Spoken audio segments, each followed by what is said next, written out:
ఇప్పుడైతే మనం మొక్కజొన్న తోట దగ్గరికైతే వెళ్తున్నాము. మన తోట పక్కల వాళ్ళు మొక్కజొన్నలైతే వేశారు. ఇలాంటప్పుడే అడుగు ఆచితూచి వేయాలి అన్నట్టు నేనైతే అడుగులు వేసుకుంటూ వెళ్తున్నాను. ఎందుకంటే అక్కడ మట్టి పిల్లలు ప్లస్ ముళ్ళలు ఉంటే గుచ్చుకుంటాయి కదా అన్నట్టు. ఇంక ఇదైతే మొక్కజొన్న తోట అండి. మొక్కజొన్న తోటలో ముసిరి నసిరి కట్టెలు అనే సాంగ్ అయితే గుర్తొచ్చింది. ఇప్పుడు మనం మొక్కజొన్న కంకులు అయితే చూద్దాం.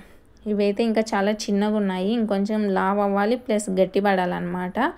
ఇంక ఇవే కంకులు మనం హైదరాబాద్ బెంగళూరులో అయితే 30 రూపీస్ 40 రూపీస్. అదే మన దగ్గరకు వచ్చేపాటికి క్వింటా 1800 నుంచి 2000 లోపలే ఉంటాయండి. లాస్ట్ టైం మేము కూడా అలానే అమ్మాము. ఇప్పుడైతే ఇంకా మన పేరెంట్స్కి వ్యవసాయం తప్పదు, మాకు భూమమ్మనే నమ్ముకున్నాం కాబట్టి దేవుడు ఎప్పుడో ఒకసారి కరుణిస్తాడనే నమ్మకంతో చేస్తూ వెళ్తున్నాము అని చెప్తున్నారు.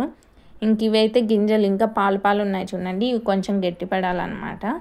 ప్లీజ్ వెళ్తూ అలా కొంచెం సబ్స్క్రైబ్ చేసుకొని లైక్ ఇచ్చి వెళ్ళండి.